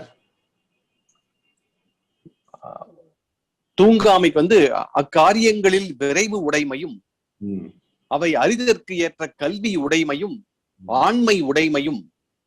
துணிவு என்பதற்கு ஆண்மை உடைமை என்று எழுதுகிறார். இதெல்லாம் நம்ம கவனிக்க வேண்டியது. அங்கே சொல்லுகிற அஞ்சாமை வேறு துணிவுடைமை. துணிவுடைமை என்பது ஆண்மை. ஆண்மை என்றால் என்ன அர்த்தம் என்றால் ஆண்பிளைத்தன்மை என்று நீங்கள் எடுக்கக்கூடாது. ஆண்மை என்று ஆளும் தன்மை தான் ஆண்மை. ஆண்களுக்கே ஆண் என்று பெயர் வந்தது ஆளுந்தன்மையுடையவனாக இருந்தால்தான் ஆண். இன்றைக்கு பல பேர் அப்படி இல்லை. ஆனாலும் ஆண் என்ற பெயரை நாங்கள் சூட்டிக் கொண்டிருக்கிறோம். ஒரு வீட்டினுடைய தலைவனாக இருக்கிறவன் அந்த வீட்டை ஆளும் தன்மையோடு இருக்க வேண்டும். ஆளுந்தன்மை என்பது என்னவென்றால் மற்றவர்களை அடக்குவது முதலியா இல்லை. அந்த வீட்டினுடைய பிரச்சனைகளை எடுத்து கையாளுகிற ஆற்றலோடு இருக்க வேண்டும். அதனால்தான் தூங்காமை கல்வி துணிவுடைமை என்பதில் வருகிற பொழுது துணிவுடைமைக்கு ஆண்மை என்று உரை எழுதியவர் இந்த ஆண்மை என்பதை உரை குறிப்பிலே விளங்கப்படுத்துகிறார். ஆண்மையாவது ஒன்றனையும் பாராது கடிதில் செய்வது ஆகலின் அஃது ஈண்டு உபசார வழக்கால் துணிவு எனப்பட்டது. இது விளங்க வேண்டிய நிர்வாகமாக விளங்க வேண்டிய விஷயம் என்னவென்றால், ஒரு அரசன் தனக்கு துணைக்காக மந்திரி முதலியவர்களை எல்லாம் வைத்திருக்க போகிறான். அதாவது ஒரு தலைமை தாங்குகிற ஒருவன் தனக்கு செயலாளர்களாக பல பேரை வைத்திருப்பான். அவர்களோடு பேசி முடிவு செய்து செயல்களை செய்வான். இது நமக்கு நிர்வாகத்திலே தெரிகிற இயல்பு. இதுல என்ன பிரச்சனை என்றால், அப்படியானால் இந்த அமைச்சர்களுக்கும் அரசனுக்கும் உள்ள வித்தியாசம் என்ன? அமைச்சர்களும் இந்த விஷயங்களை எல்லாம் அரசனுக்கு சொல்ல போகிறார்கள், நிர்வாகத்திலே பங்கேற்க போகிறார்கள். ஆகவே அவர்கள் பாதி இவர்கள் பாதியா என்று கேட்டால் இல்லை. தலைவனுக்கு வேறுபாடு இருக்கிறது. மற்றவர்களோடு அவன் ஆலோசிப்பானே தவிர முடிவை அவன்தான் எடுக்க வேண்டும். 10 பேர் சேர்த்து ஆலோசனை சொல்கிறார்கள் என்று 10 பேருடைய ஆலோசனைக்கும் அவன் கிடந்து அல்லாடுவானாக இருந்தால் நிர்வாகம் நடக்காது. நிர்வாகத்திலே இவர் ஆலோசனை சொன்னார், இதுதான் சரியான ஆலோசனையாக இருக்கும் என்று எடுக்கிற முடிவு இருக்கிறதே, அதுதான் ஆளுமை, அதுதான் ஆண்மை என்கிறார். வீடணன் வந்த பொழுது ராமனிடம் சரணடைய வருகிறான். வீடணன் வந்த பொழுது ராமன் ஒரு மந்திர ஆலோசனை கூட்டம் நடத்துகிறான். அங்கே இருந்த குரங்குகளோடு ஒரு மந்திர ஆலோசனை கூட்டம், வீடணனை ஏற்பதா இல்லையா என்று ஒரு கூட்டம் நடத்துகிறான். எல்லோரும் இவனை ஏற்கக்கூடாது என்கிறார்கள். அங்கே இருந்த சுக்ரீவன், நீலன் முதலியவர்கள் எல்லாரும் எதிரியிலிருந்து வருகிறான், இவனை நம்பி நம்மோடு வைத்திருக்க முடியாது, எந்த நேரமும் அவன் நமக்கு ஏதாவது வஞ்சனை செய்துவிட வாய்ப்பு இருக்கிறது, ஏற்கக்கூடாது என்கிறான். ஆஞ்சநேயன் மட்டும் இல்லை, இவனை ஏற்பது பொருத்தம் என்கிறான். என்றால் அவன் தான் அவனை போய் ஏற்கனவே சந்தித்து விட்டு வந்தவன் என்ற அந்த துணிவு இருக்கிறபடியால் ஆஞ்சநேயன் மட்டும் சொல்லுகிறான். இப்ப பாருங்கள், இன்றைக்காயிருந்தால் ஜனநாயக முறைப்படி ஆலோசனை சொன்ன 10 பேரிலே 9 பேர் ஒன்றை சொல்லுகிறார்கள். ஒரு ஆள் மட்டும் மறுப்பு சொன்னால் அவரை நீக்கிவிட்டு நாங்கள் 9 பேருடைய கருத்துக்கு உடன்படுவோம். அதுதானே பொதுவான இயல்பு.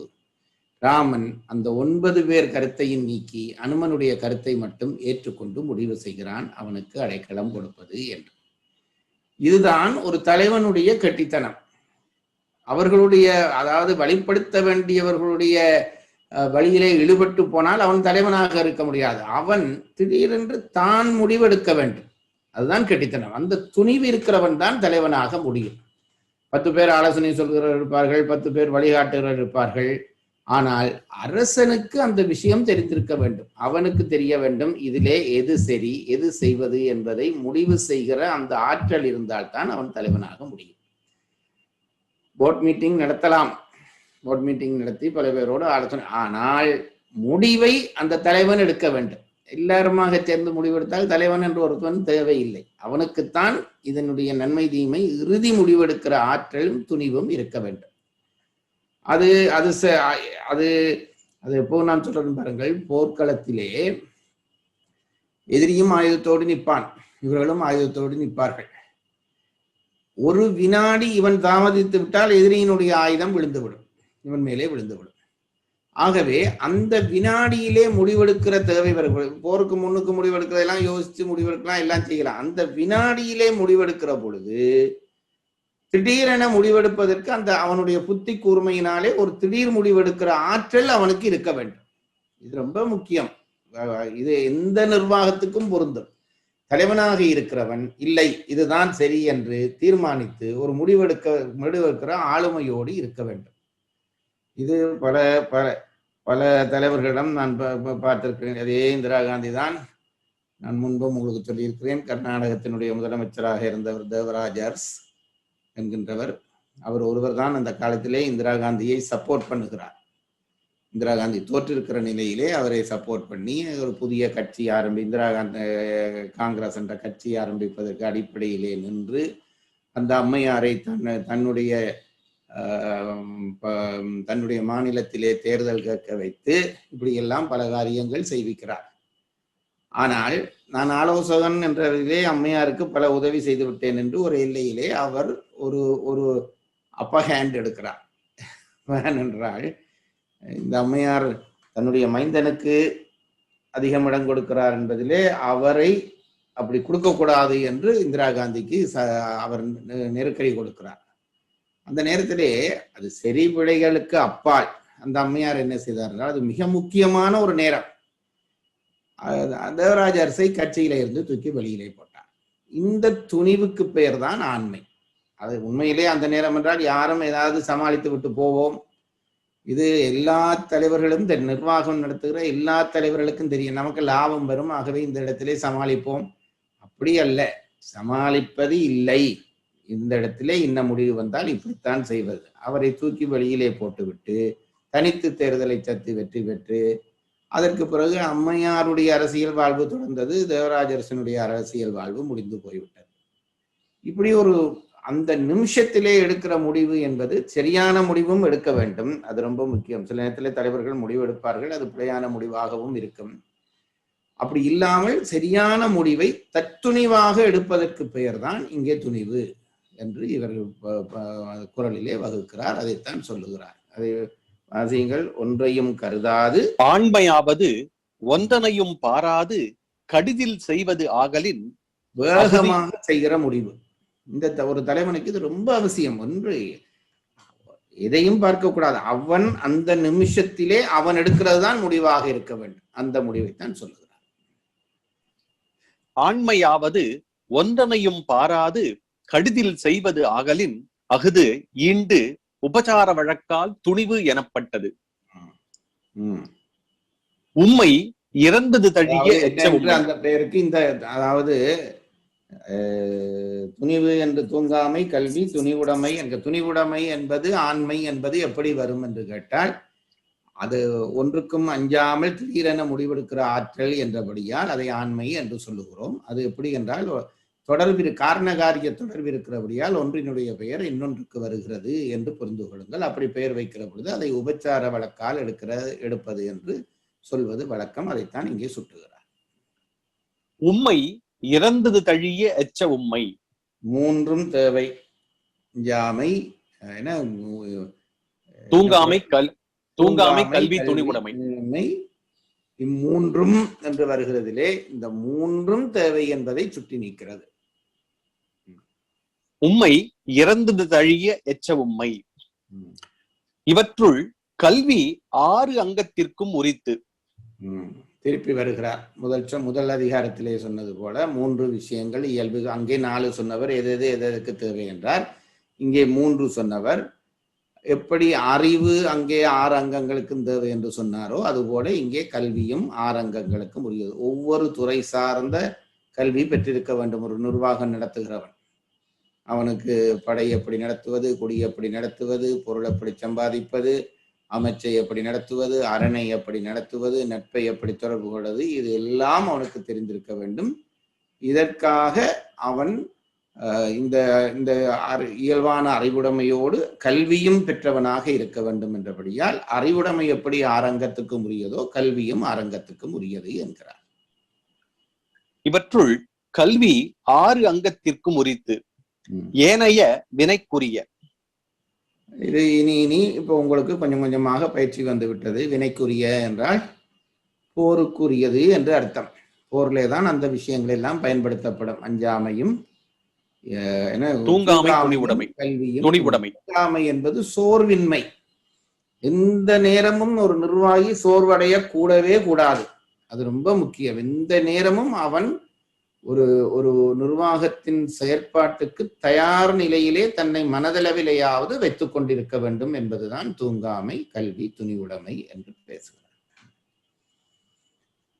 கல்வி 6 அங்கத்திற்கும் உரித்து ஏனைய வினைக்கு உரிய நீங்கா என்பதற்கு மேல் எஞ்சாமைக்கு உரைத்தாங்கு உரைக்க. சொற்களை எவ்வளவு மிச்சம் பிடிக்கிறார் பரிமளர் என்றது பாருங்கள். இப்படி பேசி பழக வேண்டும். முதலிலே முதல் குறள் என்ன? அஞ்சாமை, ஈகை, அறிவு, ஊக்கம் இந்நான்கும் எஞ்சாமை வேந்தற்கு இயல்பு என்றார். அங்கே எஞ்சாமை என்பதற்கு என்ன சொன்னார் என்றால், இந்த நாளும் ஒன்றாக இருக்க வேண்டும். உயிர்குணம் ஒன்று தோன்ற ஒன்று குறையும். அப்படி இல்லாமல் நாளையும் தயார் நிலையில் வைத்திருக்க வேண்டும் என்றார். இங்கேயும் தூங்காமை, கல்வி, துணிவுடைமை, நீங்கா அறிவுடை. ஆகவே இங்கேயும் இந்த நீங்கா என்பதற்கு மேலே சொன்னது போல இதற்கும் உரை வைத்துக்கொள். அதாவது இது மூன்றும் எப்பொழுதும் ஒன்றாக இவனிடம் இருக்க வேண்டும் என்று பொருள் கொள்ளு என்கிறார். சொன்னதை திருப்பி சொல்ல வேண்டாம் என்ற கருத்திலே முதல் குறள் படித்து விட்டுத்தானே அடுத்த குறளுக்கு வருகிறாய். முதல் குறளிலே சொன்னது போல இந்த குறளுக்கும் இந்த இடத்துக்கு பொருள் சொல்லிக்கொள் என்று சொல்லுகிறார்.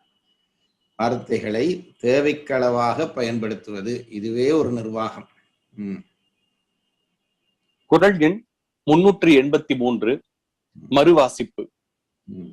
தூங்காமை, கல்வி, துணிவுடைமை இம்மூன்றும் நீங்கா நிலநாள்பவர்க்கு. உரை. நிலநாள்பவர்க்கு நிலத்தினை ஆளும் திருவுடையார்க்கு.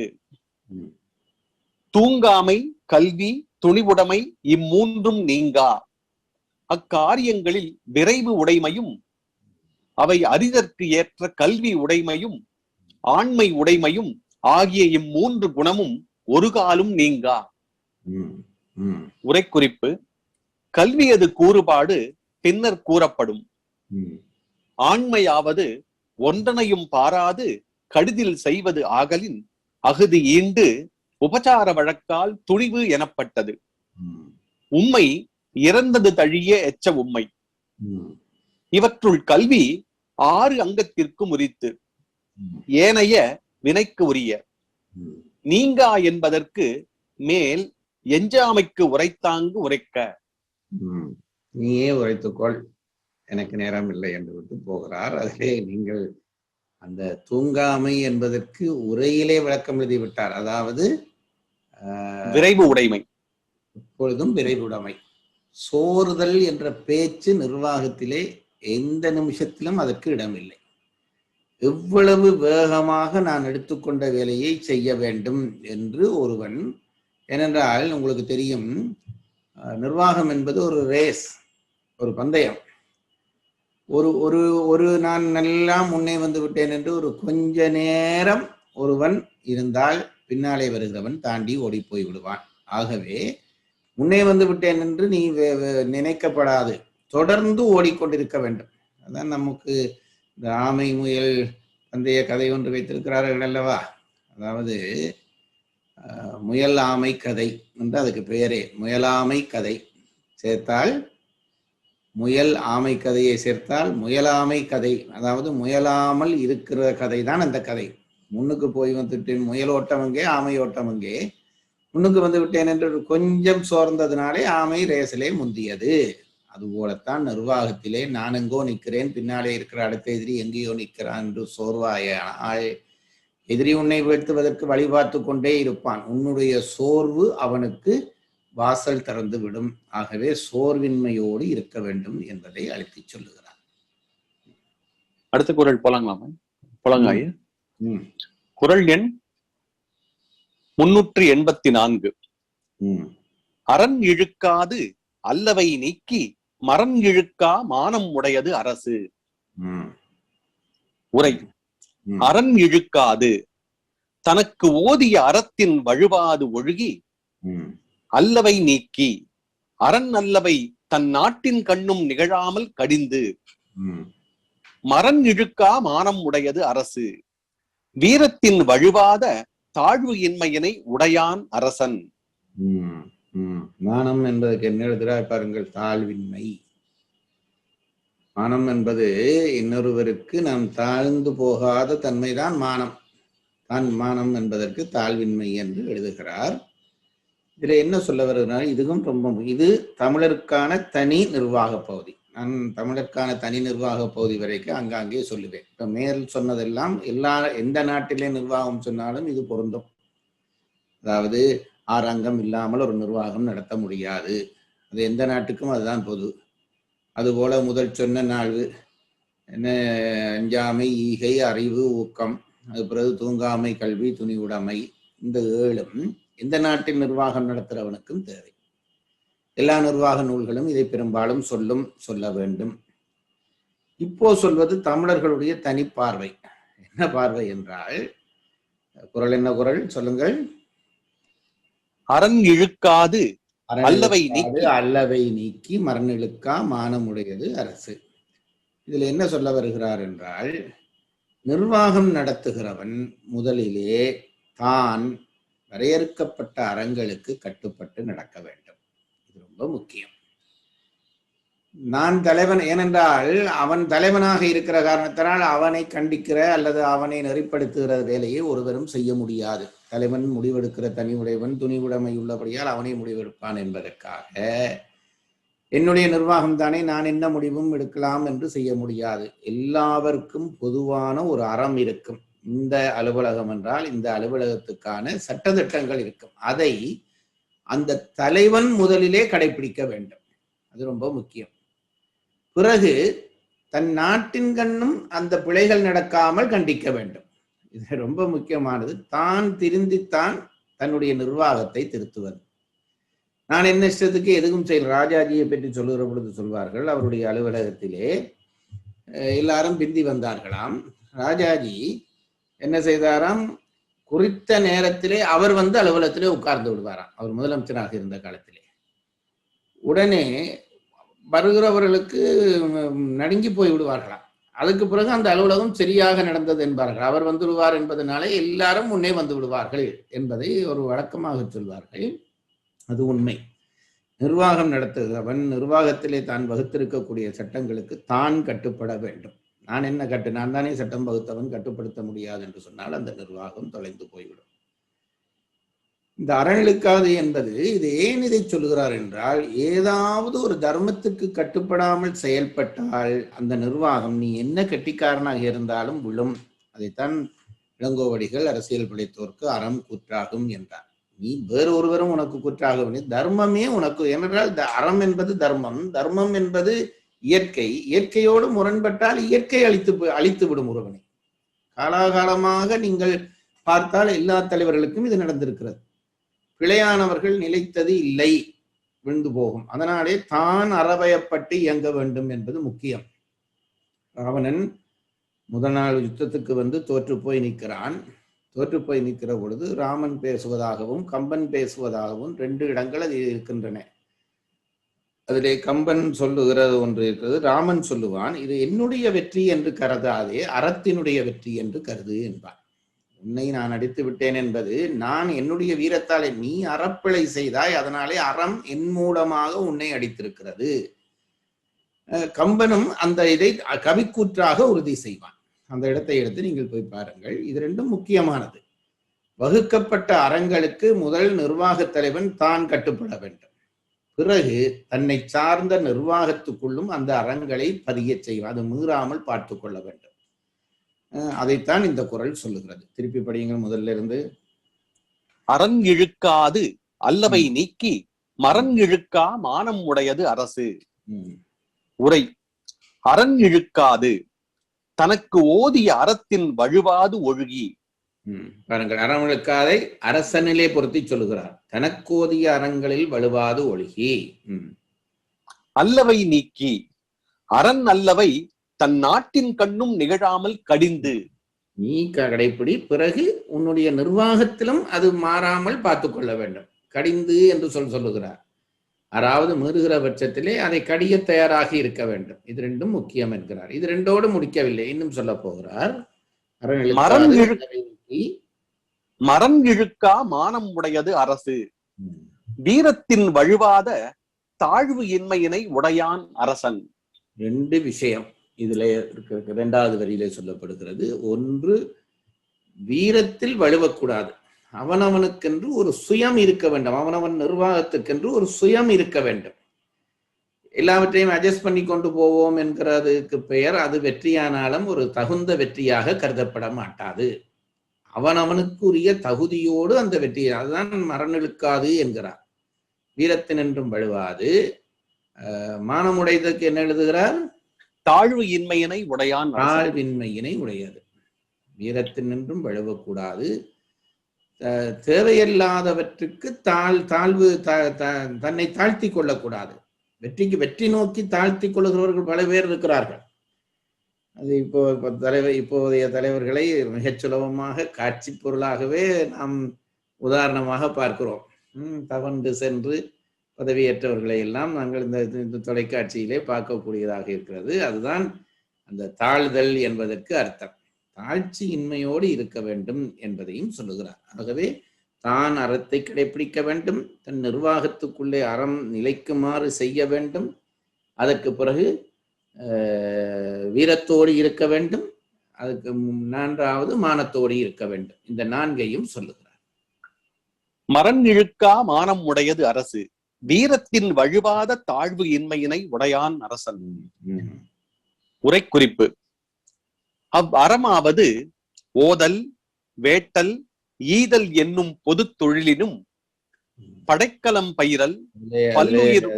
எனக்கு ஞாபகம் இருக்கிறபடியால் சொல்லுகிறேன்.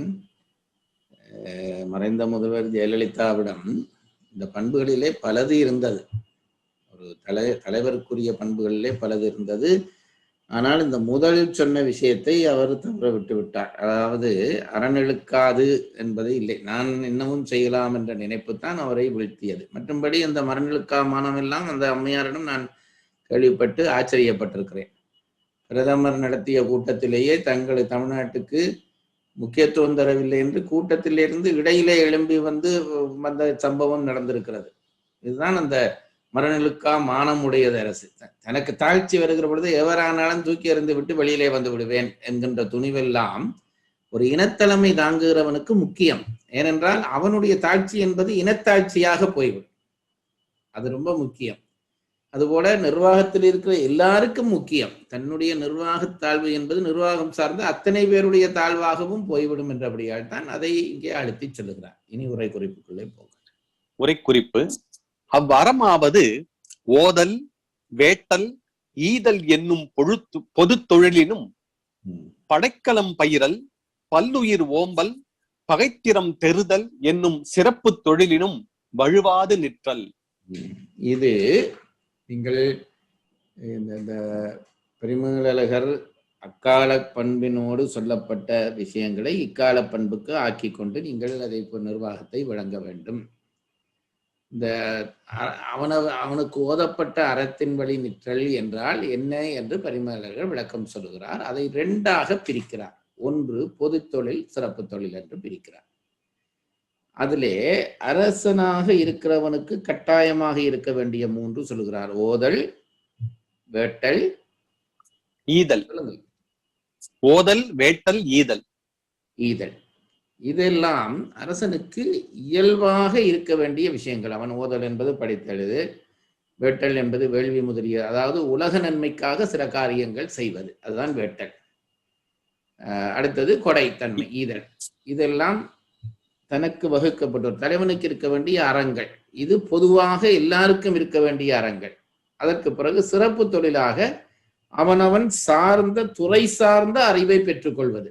அதைத்தான் இங்கே கீழே எழுதுகிறார். படைக்கலன் பயிர்தல், படைக்கலம் பயிரல், பல்லுயிர் ஓம்பல், பகைத்திறம் தெருதல். 2 விஷயம். படைக்கலன் பயின்றிருக்க வேண்டும். அவன் சார்ந்த நிர்வாகத்தின் அத்தனை அங்கங்களையும் அத்தனை பகுதிகளையும் தலைவன் அறிந்திருக்க வேண்டும். ஒரு பெரிய கம்பெனி நடத்துகிறார் ஒருவர் என்றால் ஒரு பெரிய தலைவராக இருக்கலாம். அங்கே ஆக கடை தொழிலாகி ஒருவன் இருப்பான், அதாவது ஒரு மெக்கானிக் இருப்பான். அந்த இடத்துக்கு அந்த வந்தால் அவனிடம் சாவியை வாங்கி இதை இப்படித்தான் பூட்ட வேண்டும் என்று பூட்டி காட்டுகிற ஆற்றல் அவனுக்கு இருக்க வேண்டும். இவன் என்னுடைய வேலையால் செய்வான் என்று விட்டு போனால் இவருக்கு விளங்காதென்று அவன் களவு செய்வான். ஒரு பிழையை எல்லாம் அந்த அலுவலகத்தில் இருக்கக்கூடிய அத்தனை துறையையும் கையாளுகிற ஆற்றலோடு அவன் இருக்க வேண்டும். அதனாலேதான் இங்கே படைத்திறம் பயிலல் என்பது அவன் சார்ந்த விஷயங்கள் எல்லாவற்றையும் அவன் தெரிந்து வைத்திருக்க வேண்டும். அதுக்கு அடுத்தது பல்லுயிர் ஓம்புதல், எல்லா உயிர்களையும் பேண தெரிந்திருக்க வேண்டும். அடுத்தது பகைத்திறம் தெருதல், பகைவர்களுடைய ஆற்றலை அழிக்க வேண்டும். இந்த 3 விஷயங்கள் பொது விஷயங்கள், 3 விஷயங்கள் சிறப்பு விஷயங்கள் என்கிறார். இன்றைய நிர்வாகத்திற்கும் இவை அனைத்தும் பொருந்தாம். முதல் 3ம் கட்டாயம் ஒரு தலைவன் பயின்றிருக்க வேண்டியவை, மற்ற 3 சூழ்நிலைக்கேற்ப பயின்றிருக்க வேண்டியவை என்று பிரித்துக் கொண்டு சொல்கிறார். அவ்வறமாவது ஓதல், வேட்டல், ஈதல் என்னும் பொது தொழிலினும் படைக்கலம் பயிரல், பல்லுயிர் ஓம்பல், பகைத்திறம் தெருதல் என்னும் சிறப்பு தொழிலினும் வழுவாது நிற்றல். மாண்ட அறநெறி முதற்றே அரசின் கொற்றம். புறநானூறு 55ஆம் பாடல் என்பதனால் இவ்வறம் பொருட்கு காரணமாதல் அறிக. அறம் எப்படி பொருட்கு காரணமாகும் என்று ஒரு கேள்வி வரும். நாங்கள் படிப்பது பொருட்பாலிலே நிர்வாகம் படிக்கிறோம். நிர்வாகத்திலே அறம் எங்கே வந்தது? அதனை முன்னுக்கு அறத்துப்பாலிலே முடிந்து விட்டதே என்று கேட்டால் இல்லை. அறத்தின் வழி நின்றால் பொருள் பெருகும் என்பதற்கு ஒரு மேற்கோள் எடுத்து காட்டுகிறார். சொன்னவர்கள் மிக உயர்ந்தவர்கள். அந்த மேற்கோளைத்தான் சொல்லுகிறார். அது படியுங்கள். மாண்ட அறநெறி முதற்றே அரசின் கொற்றம். மாட்சிமைப்பட்ட அறத்தின் முதலாகத்தான் அரசனுடைய கொற்றம் நிலைக்கும் என்று ஒரு பாடல் வரி. ஆகவே உயர்ந்தோர் சொன்னால் அதை ஏற்றுக்கொள்ள வேண்டும். அது ஆகம பிரமாணமாக ஏற்க வேண்டும். மாட்சிமைப்பட்ட அறம்தான் கொற்றத்தினுடைய அடிப்படை என்கிறார். மாண்ட அறநெறி முதற்றே அரசின் கொற்றம். புறநானூறு 55ஆம் பாடல் என்பதனால் இவ்வறம் பொருட்கு காரணமாதல் அறிக. 2000 ஆண்டுக்கு முன்னமேயே நம்முடைய தமிழ் புலவர்கள் வெறுமனே கற்பனை கவிதை பாடிக்கொண்டிருக்கவில்லை. அரசர்களை நெறி செய்திருக்கிறார்கள், தர்மத்தை நெறி செய்திருக்கிறார்கள். 2000 ஆண்டுக்கு முன்பே இந்த நிமிர்வு இருந்திருக்கிறது, இதை சொல்லுகிற துணிவு இருந்திருக்கிறது. அரசன் படையினாலே வெல்லலாம் என்று நினைத்து கொண்டிருந்த ஒரு அரசனுக்கு முன்னாலே தான் இந்த கவிஞன் போய் சொல்லியிருப்பான், நீ நினையாதே உன்னுடைய வெற்றியெல்லாம் உன்னுடைய படை அங்கங்கள் இவற்றிலே தங்கி இருக்கிறது என்று நினையாதே, அறத்திலே தான் தங்கி இருக்கிறது என்பதை சொல்லுகிற துணிவோடு ஒருவன் இருந்திருக்கிறான் என்பது நமக்கு பெருமை. அல்லவை கொலை களவு முதலாயின. அல்லவை நீக்கி என்பதிலே இந்த விஷயங்களை எல்லாம் தன் நிர்வாகத்தில் நடக்காமல் பார்த்து கொள்ள வேண்டும் என்கிறார். இது ஒரு நாடளவிலே பார்க்கிற நிர்வாகம். நீங்கள் தனி நிர்வாகம் என்றால் இதற்கு ஒப்பான விஷயங்களை அதற்குள்ளே நிலையாமல் பார்த்து கொள்ள வேண்டும் என்பது அர்த்தம். குற்றமாய மானத்தின் நீக்குதற்கு மரண் இழுக்கா மானம் என்றார். இது திருவள்ளுவர் பரிமேலழகர் செய்கிற பெரிய நுட்பமான விஷயம். அது பின்னும் வரப்போகிறது. அரசனுக்கு மானம் ஒரு குற்றம் என்கிறார். அப்படியானால் தலைவன் மானங்கெட்டவனாக இருக்க வேணும் என்று அதற்கு அர்த்தம் பண்ணி கொள்ளக்கூடாது. அப்படித்தான் இப்ப கணவர் அர்த்தம் பண்ணி வைத்திருக்கிறார்கள். ஏனென்றால் பாருங்கள், மரணிழுக்கா மானம் என்கிறார். இங்கே பின்னுக்கும் சொல்ல போறார். மானத்தை குற்றமாக சொல்வார் தலைவனுக்கு. என்ன மானம் குற்றம் என்றால், ஒரு அரசன் ஒரு காரியத்தை செய்கிறான், அந்த காரியம் தவறு என்று பின்னாலே தெரிகிறது. தெரிந்த பிறகும் நான் சொல்லிவிட்டேனே, ஆகவே இதை எப்படியும் பிடித்தே செய்வேன் என்று செய்தானால் அது பெரிய தவறு. அதுதான் மாண்பிலா மானம் என்று பின்னாலே சொல்வார்கள். மாண்பிலா மானம் என்று பின்னும் குரலில் வரப்போகிறது. ஒரு அரசனுக்கு மாண்பில்லா மானம் இருக்கலாம். ஆனால் எப்பவும் ஒரு பிழை செய்து விட்டேன் என்று தெரிந்த பிறகும் அதிலே பிடிவாதம் பிடித்து நான் அதிலேயே நிற்பேன் என்றால், தனி மனிதன் ஒருவன் அப்படி நின்றால் அவனும் அவன் குடும்பமும் அழியும். ஒரு தலைவன் நின்றால் ஒரு நாடு அழியும். ஆகவே பிழை என்று தான் அவனாக ஒரு முடிவு செய்கிறான். அந்த முடிவு பிழை என்று தெரிந்தால் பின்வாங்குகிற அல்லது அதை ஒத்துக்கொள்ளுகிற தன்மை இருக்க வேண்டும். அப்படி இல்லை, நான் சொன்னதுக்காக அதை எப்படியும் சாத்தியப்படுவேன் என்று நினைத்தால் அதனாலே பெருந்தீங்கு விளையும் என்பதைத்தான், அத்தகைய மானத்தை இந்த மானத்திலே இருந்து நீக்குவதற்காகத்தான் இதை மரணிழுக்கா மானம் என்கிறார். அது மரணிழுக்குடைய மானம் நான் சொன்னது. இது மரணிழுக்கா மானம் என்று சொன்னதற்கு காரணம் அது என்கிறார். படியுங்கள். குற்றமாய மானத்தின் நீக்குதற்கு மரணிழுக்கா மானம் என்றார். குற்றமாய மானம், அப்ப மானத்திலே குற்றமுள்ள மானமும் இருக்கிறது. என்ன குற்றமுள்ள மானம் என்றால், இப்போ நான் சொன்னதுதான், நான் செய்தது பிழை என்று தெரிந்த பிறகும் அதை சரி என்று நிரூபிப்பதுதான் குற்றமுள்ள மானம். அதில் இருந்து நீக்குவதற்காக இந்த மானத்தை மரணிழுக்கா மானம் என்று சொன்னார் என்கிறார். அதாவது வீரின்மையின் விளங்காம் என மத வேழமும் எரியான், ஏறுண்டவர் நிகராயினும் பிறர் மிச்சில் என்றெரியான், மாறன்மையின் மரம் ஆடும் என இளையாரையும் எரியான், ஆரன்மையின் முதியாரையும் எரியான் அயில் உழவன். சீவக சிந்தாமணி மண்மகள் இளம்பகம் 160ஆம் பாடல். அக்காலத்து முறைமைப்படியான விளக்கத்தை இந்த வரிக்கு பரிமேலழகர் செய்கிறார். அதாவது மரணிழுக்கா மானம் என்றால் இங்கே அவர் சொல்ல வந்த விஷயம் என்னவென்றால், சில விஷயங்களிலே, அதாவது மானம் என்பது அவசியம்தான், ஆனால் அது அறமீறலோடு வருமானால் அதை அங்கீகரிக்க கூடாது என்பதைத்தான் இந்த குரலிலே சொல்லுகிறார். மாண்பிலா மானத்திலே தான் நான் சொன்ன விஷயம் சொல்ல போகிறார். இங்கே என்ன சொல்லுகிறார் என்றால், வெற்றி முக்கியமில்லை, அது அறத்தோடு வர வேண்டும் என்பது முக்கியம். அதற்கு ஒரு பாடலை உதாரணம் காட்டுகிறார். அந்த பாடல் என்ன சொல்லுகிறது என்றால், படியுங்கள். வீரின்மையின் விளங்காம் என மத வேழமும் எரியான். யானை வருகிறது, இவனோடு ஒரு யானை மோத வருகிறது. இவன் என்ன நினைக்கிறான் என்றால், அது பலசாலியாக இருந்தாலும் அது விலங்கு, சிந்திக்கிற தன்மை அதற்கு இல்லை, தான் மனிதன். ஆகவே யானையை இவன் கொல்ல மாட்டான். வீரின்மையின் விளங்காம் என மத வேழமும் எறியான், யானையை கொல்ல மாட்டான். ஏனென்றால் அது தனக்கு ஒப்பானது இல்லை, அது விலங்கு என்றபடியால் அதை கொல்ல மாட்டான். ஒரு அரசனை பற்றி சொல்லுகிற பாடல். ஏறுண்டவர் நிகராயினும் பிறர் மிச்சில் என்றெரியான். இன்னொருவன் வருகிறான், அது இவனுக்கு சமமான ஒரு போர் வீரன். ஆகவே அவனோடு போராடலாம் என்றால் அவன் ஏற்கனவே இன்னொருவனாலே குத்தப்பட்டிருக்கிறான் அல்லது வெட்டப்பட்டிருக்கிறான்.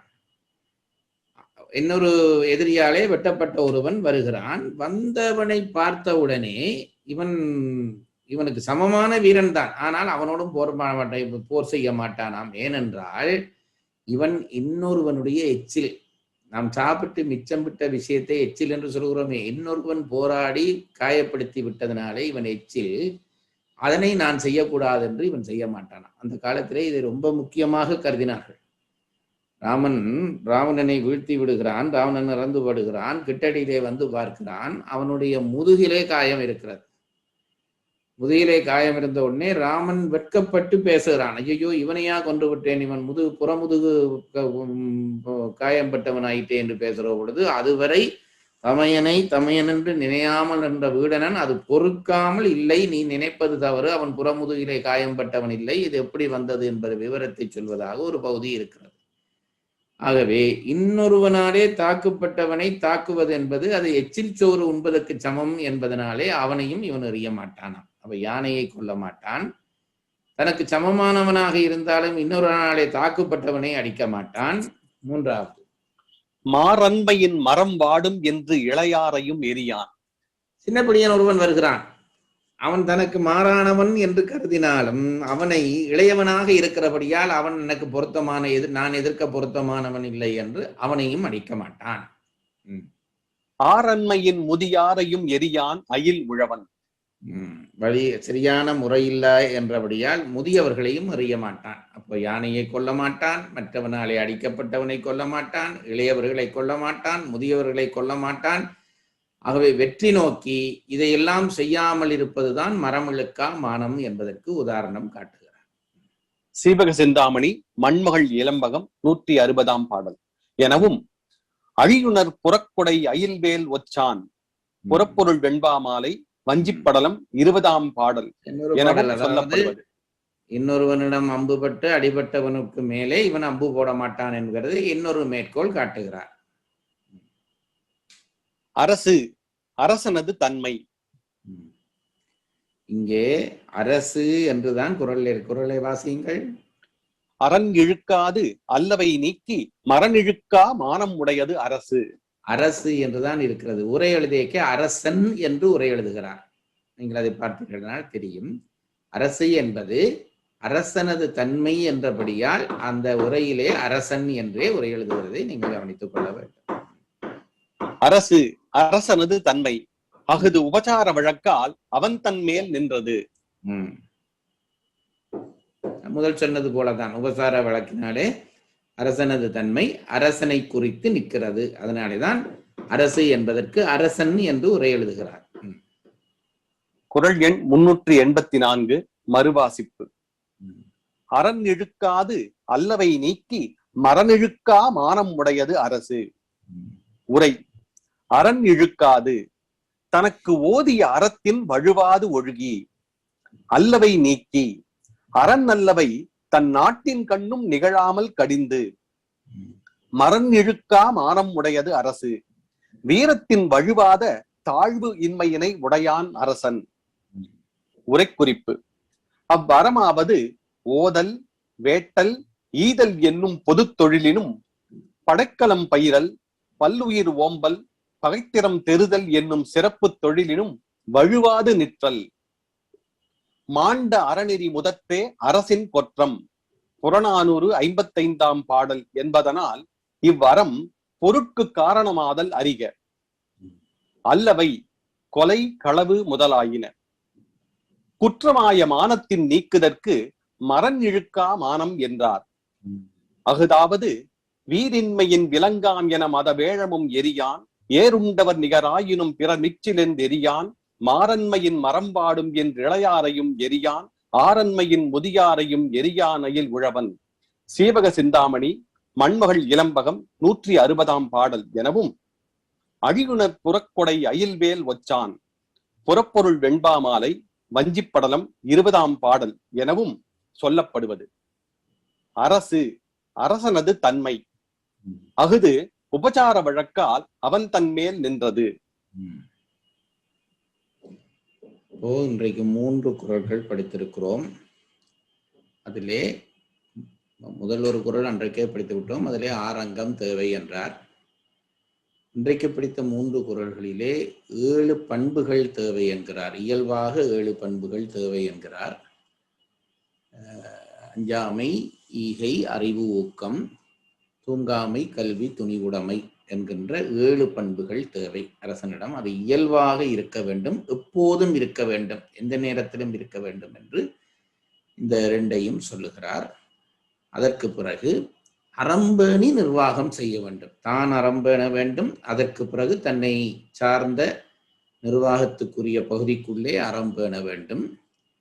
வெற்றி முக்கியம்தான், அந்த வெற்றி மானத்துடன் கூடிய வெற்றியாக இருக்க வேண்டும். ஒரு பெரிய நிர்வாகி ஒரு சின்ன பக்கத்திலே இருக்கக்கூடிய ஒரு பின்ன சோடா கடைக்காரனோடு போட்டி போடக்கூடாது.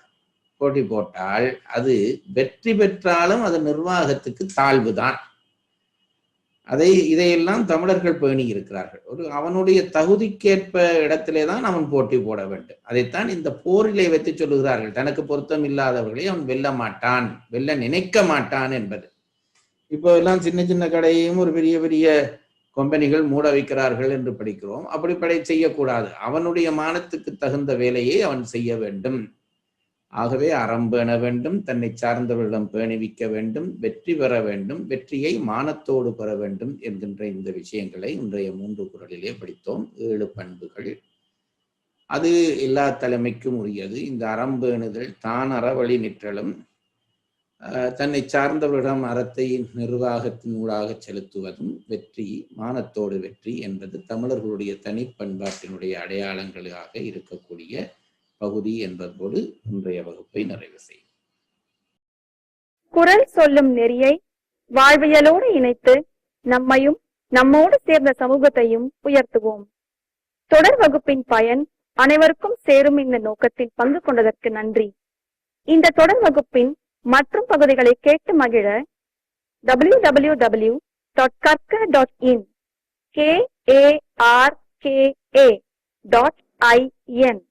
இணையதளத்திலிருந்து பதிவிறக்கம் செய்து கொள்ளலாம்.